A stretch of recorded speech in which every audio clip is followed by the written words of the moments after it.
Hello, I'm Philip Bloom, and this is the Sony RX100 VII. It's taken 7 generations, but finally, Sony have put on this camera a mic in, so we can use an external microphone. This makes this camera a big deal when it comes to vlogging.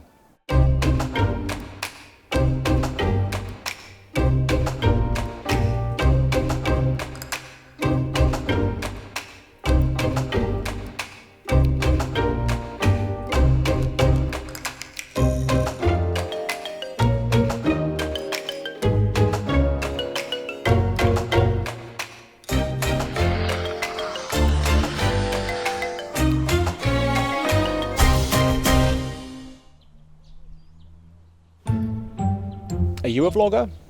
Is Bert a vlogger? Let's not pigeonhole what exactly a vlogger is. It doesn't need to be a daily vlogger, the occasional vlogger, or somebody who just does a few things on camera.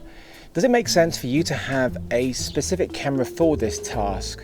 Because some of the things we want from a vlogging camera are unique to these. But if you can only afford one camera, do you not want something which can vlog and do normal traditional filming? Probably.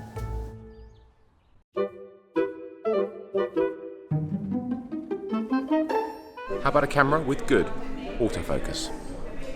You want one with a flip out screen as well, right? How important is low light performance? You want a camera that's light. You want a camera that you can walk around with all day. You want a camera with good video and good audio, right? So ideally one with a microphone input. Internal mics are very rarely good enough, especially if it's windy. How about a camera that can shoot a log profile? Useful? What about our resolution? How important is 4K? You do need a camera that has stabilization, whether it is IBIS, in-body stabilization, optical stabilization, or maybe even electronic stabilization, like this camera here. Maybe you want it to be on a mechanical 3-axis gimbal. I mean, that's going to give you some really nice, stable stuff, right? How about a camera with a nice, decent zoom range? Having a camera with a lens that you can hold out in front of you and try and get your whole head in is very important. A camera that can shoot shallow depth of field is definitely something which is a plus for me. That's fine for shooting blooms like that, but for shooting a bloom like this, to get a shallow background, you need to be a fair bit closer. And this is not good. It's nice for audio though. Having a camera that can shoot in slow motion is definitely a nice feature. It's not something you obviously going to use when you're talking though, is it? Some form of weather sealing is ideal. It's raining. I have no idea what the weather sealing is like on this. Then again, do you really want to vlog in the rain? Is it raining? Haven't noticed. You need something that is robust, that isn't going to break the first time you actually use it. Back into hotel now. I'm soaking wet and I have a plane to catch to go back to England.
We're driving along on the US 95.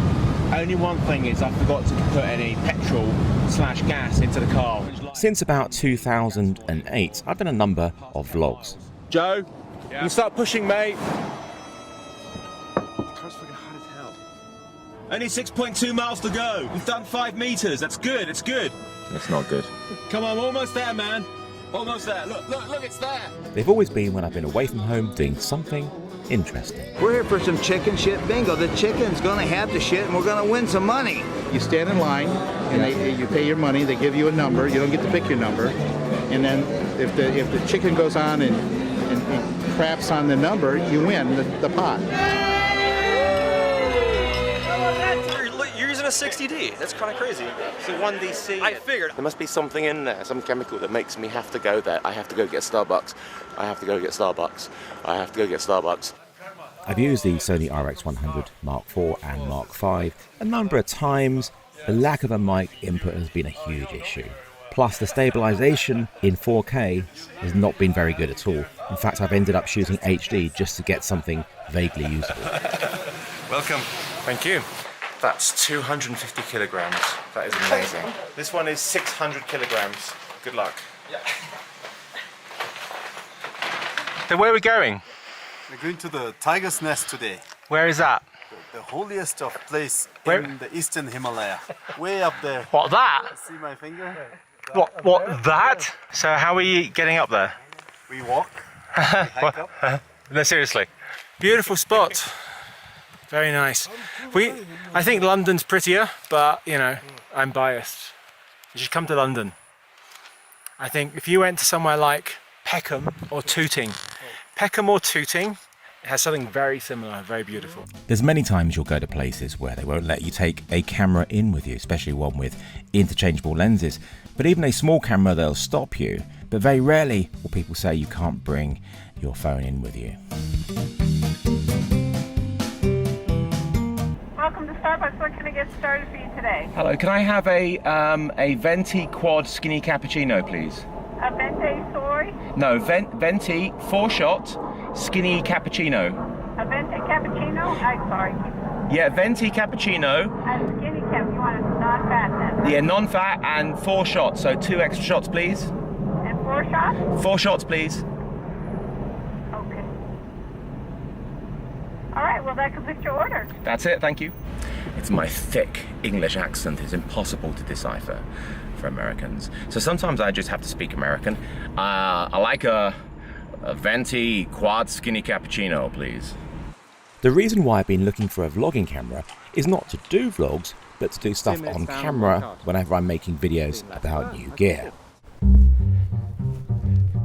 Having to bring out an additional camera with lens, etc., just to film yourself is a pain. I need a small camera with a great image, great audio, and good stabilization because I'm going to be shooting handheld with it. What are the options? Wow. Is it coming up? Yeah. Nice. Well, take a speed. Get me the turbo ones now. When I went to Norway, because I barely filmed myself, I didn't need any flip-out screen. Because you do need one of those if you are going to film yourself to make sure you get your composition right. Just don't keep looking at it. And that's one of the biggest downsides of using the Sony A7 line of cameras for vlogging. It's amazing. Sony's new A6400 does have a flip-up screen, but it doesn't have any in-body image stabilization. So that is a problem. Whoa, pretty. The Panasonic GH5 is used by a lot of people because it does have a flip-out screen and the video quality out of that camera is so good. But the autofocus is awful. Having great autofocus, and that means phase detection autofocus or dual pixel autofocus, is essential if you're going to be filming yourself. If you're not, it doesn't really matter.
For pure simplicity, you can't beat your mobile phone, unless you've got a really old mobile phone. It's got fantastic rear cameras, great front cameras, a screen, and you can edit on them.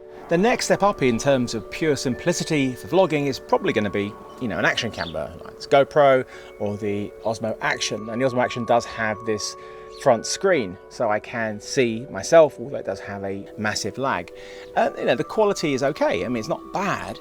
It's wide. It's hard not to get yourself in frame, especially with that front screen.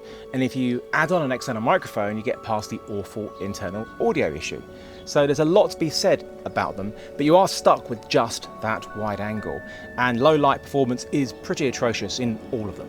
I really like the Osmo Pocket. I think it's got so much going for it. Having a 3-axis gimbal in this size is crazy. You get some great results from it. The image isn't brilliant, but look at the size of it, it's crazy.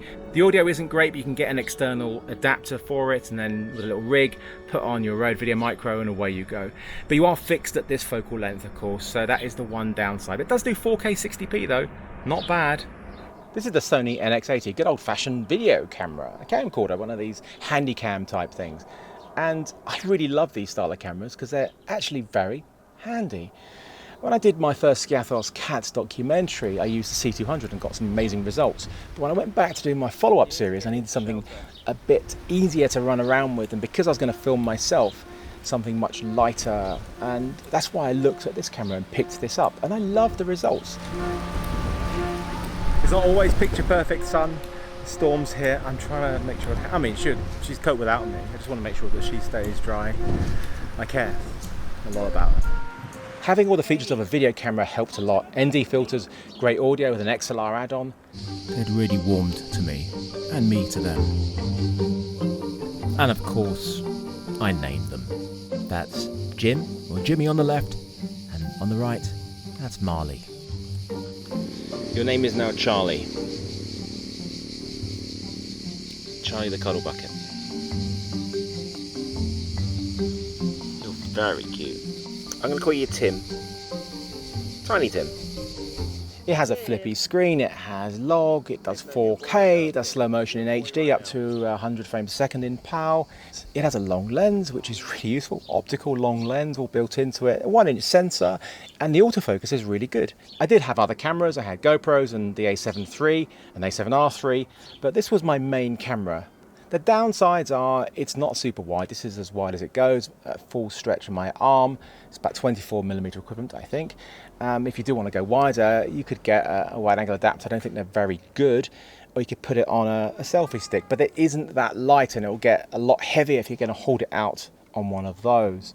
The EOS R is definitely one of the best cameras out there for vlogging. It does have a really nice image. It has really solid autofocus, dual pixel autofocus. Although it's not foolproof, it has gone wrong a number of times when I've used it, especially with bright backgrounds. So it's gone off me right now. It's because the background is brighter, so I'm just telling it to track my face again. It's still just selecting me as an object. It's now seeing me as a face and eye detection as well. It does have eye detect autofocus in this camera. But it's because the background is brighter than my face, it does have issues. It really isn't foolproof. There is no such thing as 100% reliable autofocus, and certainly not that I've come across. It's close to being a really great vlogging camera if it didn't have a few key flaws. But before we get into the flaws, let's talk about the positives. Everybody talks about Canon colour science and colours being really nice, and yeah, they absolutely are. Out of the camera, they are lovely. It does have a nice C-log, it has a headphone jack, and it has a mic input. It has the flippy screen, so we can check things, but the danger is because it's to the side, we can keep looking over, so it's very tempting. So put on Casey Neistat sunglasses if you're going to do that, because it makes you look really shifty if you keep shifting your eyes over from looking towards the audience and looking to check that you're in focus, or maybe just checking that just how bad your hair has got from. See, the autofocus is a bit strange, really. There's no image stabilization on the sensor here, like you're getting with so many of the other cameras now, and it is an issue. If you've got a lens like I have right now with IS, it's fine. But most lenses don't have IS. I've turned it off now and it's a bit wobbly. There is some electronic stabilization which you can use inside the camera. Let's try those on. And this is how much we crop when we go into the enhanced mode for the electronic stabilization. So it is a substantial crop. Canon seem to love that word crop, because this is the 4K mode and it crops in 1.8 times. You already know this, but this is the single biggest downside of the EOS R. You've got a full frame camera, but in 4K you have this crazy crop. This is what it should look like. This is the HD full frame look of the camera, and you don't have any crop of the sensor. So it's a real shame. This is what I want it to look like in 4K, but it doesn't. It crops it in way too much. Yes, you can use some EFS lenses, like I have a 10-18, and it's fine, it's super wide and stuff, but it's quite slow. It's not ideal at all, and I want to be able to maintain my field of view when I'm shooting stills and video when I'm shooting in 4K. And I do shoot everything 4K, and that's why I've shot most of this section down here in Richmond Lock in HD rather than 4K. There's two key features of this camera which make it stand out from the previous models and make it such a great vlogging camera. The first one is it now has a microphone input. Yeah, it's a very simple thing, but so many cameras just don't have it, especially compacts. And the other one is the eye tracking autofocus. To be able to lock onto my eye and keep me in focus is just invaluable, priceless. It's so reliable, and I can see that little square on the flip up screen that's showing me that I am being tracked and I am in focus. And because the screen is at the top rather than the side, when I do look and glance up at it, it doesn't look too shifty as it would do if I was looking to the side. It's things like this that make a huge difference for your confidence when you are filming, because you do want a camera that you can just forget about, and it's things like this that make things really easy for you to just carry on filming and not worry about the camera so much. That's what you want to try and avoid, is having a camera that you keep thinking about rather than concentrating on what you're talking about. The setup I have right now is pretty close to, well, almost ideal vlogging setup. So I have a replacement for that Joby grip that I broke, which was actually a lower size one. It was for mobile phones, probably why it broke. This is the Pro one. It's more solid, so it is extendable, and it's also a tripod, which is useful. And I've put on a small rig ball head so I can angle the camera towards me for how I want it to be. I have the camera inside this small rig cage because it does give it a bit of protection, which is really nice. My previous RX100 does have that built-in ND filter, and it is really useful for just, you know, bringing down the amount of light.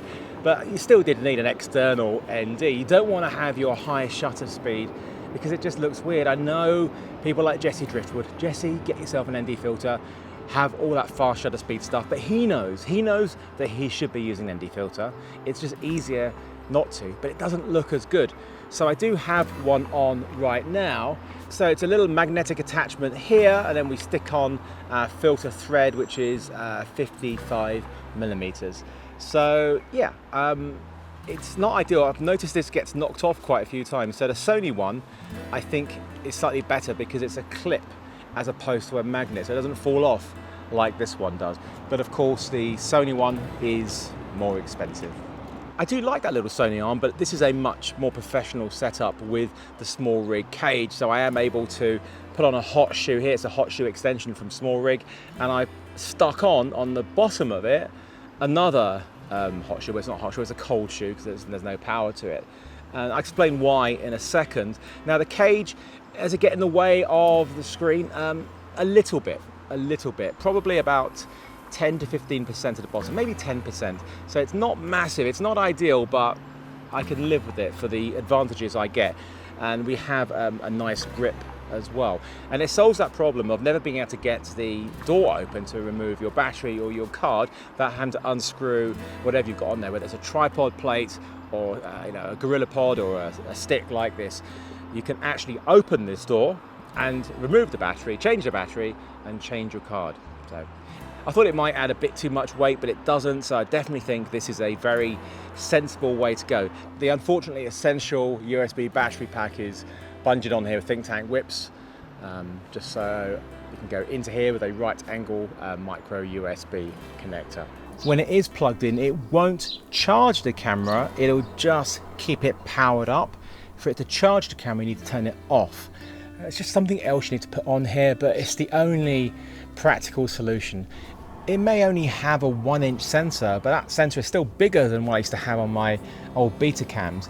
Yeah, it's nowhere near full frame, and it's, you know, even the Canon's crop of the EOS R in 4K is bigger. But 1" is still, you know, a fairly good size. It does mean it can do okay in low light. It does mean you can get a shallow depth of field to a point, not as much as you could on the old Mark V of the camera, because it had a 1.8 lens, had a shorter range, but it had a wider aperture. And this is 2.8 and a much longer range. You know, if I had a choice, I think I would much rather have the Mark V's focal range of 24 to 70 and a 1.8 lens, but I don't have the choice. So it is 2.8. It isn't as shallow as I would like, but you know, it does at least give you some separation between the subject and the background. New to the RX100 line is a built-in time-lapse mode, which is a lovely feature to have.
Shooting in super slow motion is one of the most fun things you can do, and the RX100 Mark VII is a very capable camera at this.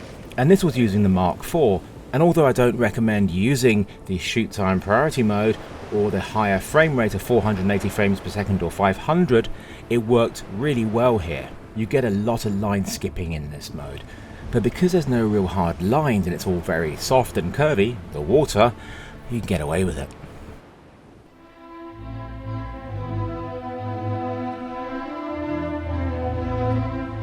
This must be one of my favourite personal films I've ever made, Las Vegas in infrared, using the Mark IV in 2-second, 250 frames per second end trigger mode. It actually gave me 20 seconds of slow motion playback, so I only actually used a fraction of that 2 seconds.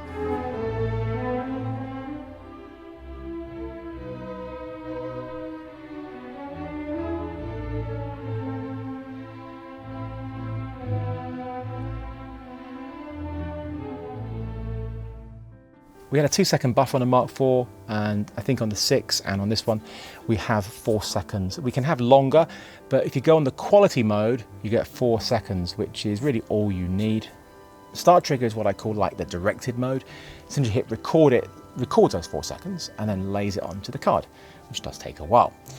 End trigger is for something you don't know when it's going to happen, like waiting for an action, wildlife or whatever it is. It continuously records those 4 seconds, and then when you hit record it saves those previous 4 seconds. And end trigger half means it saves the previous 2 seconds. Makes sense, it's half of 4 seconds, 2 seconds. Does that make sense? I bet you can't guess what I'm going to film.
got lots of birds who live in my trees, and I've got a couple of places for them to eat.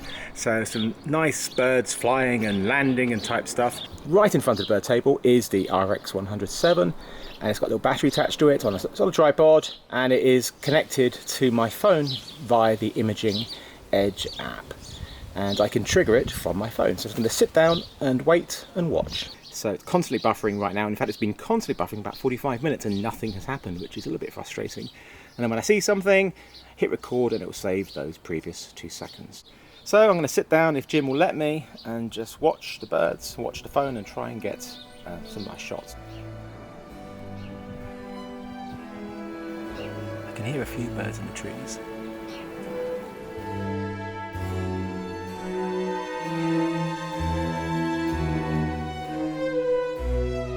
You know, I should have given up by now, but it's one of these things, I've already invested this time in it, you know what it's like. You just, it feels like it'll be a wasted 2 hours if I really just stop now, so I'll keep going.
In the previous models I had so many issues with overheating, but here I had none at all.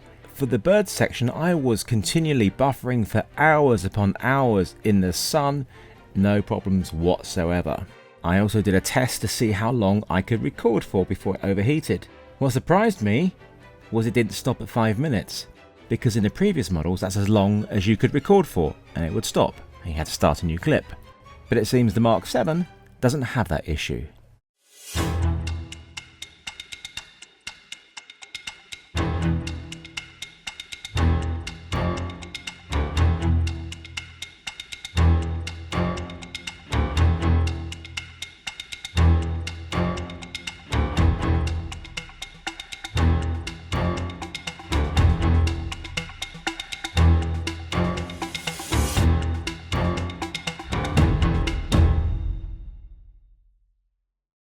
It's 10 PM in the Catio and I'm ISO 6400 and I'm still underexposed and it is noisy. I can do a pass of neat video and that will clean things up for sure. It would be great if I didn't have to do that. It would be great if we had better low light, but we don't, because it is a 1-inch sensor. You're not going to expect full frame performance, are you? And it's a 2.8 lens, and it is a shame that we don't have the 1.8 lens for the Mark V, because it is just over a stop faster, which means we could reduce our ISO to below 3200 ISO. Mind you, it's still underexposed, so probably 3200 ISO. But they lost that when they went with the longer range, so we just have to cope with it. And this is a very dark area anyway, so as long as you do have some light and you are prepared to use neat video, you can get some fairly decent results, and the autofocus and the eye tracking is still working.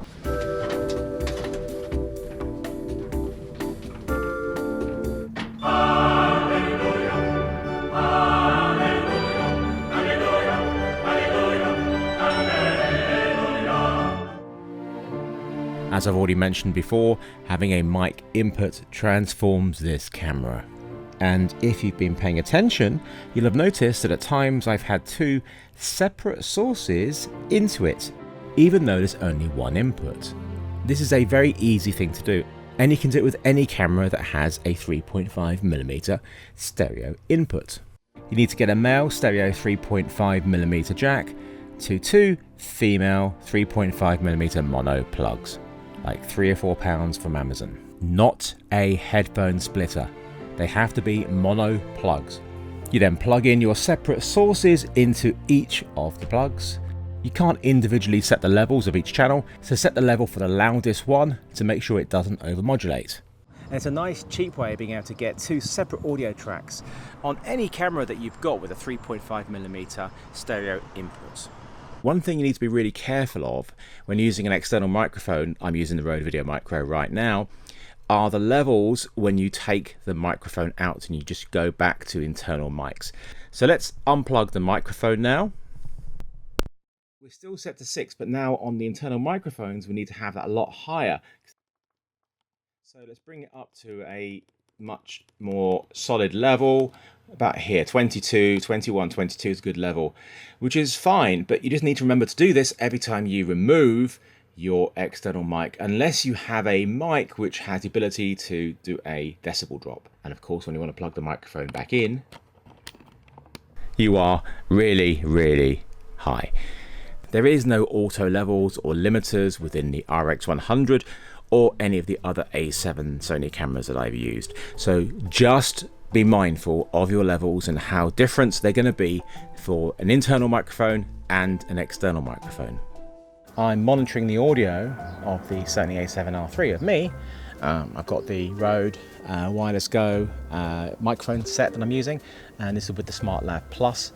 Got a little coiled cable so it can stretch to me, not that you can really see, but it doesn't mean I can just check the audio, not when I'm filming myself because that looks a bit weird. It's just at the end of recording each clip I can then play it back and have a listen. It is so important. We complained and we complained and we complained to Sony, please give us a mic input on the RX100 line, and finally they did. Now we can complain about something else. Please give us a headphone jack. I know there's not a lot of space on the camera, but there must be a way of squeezing it on, surely. What about here? There's loads of space here below all the other inputs. Let's keep it on the same side, it makes sense. Yeah, there's loads of space there. Or, what about here? Nothing on this side. Surely there's place on this camera for a headphone jack. It's only a little thing. Whilst there is some external space on here, there may not be any internal space.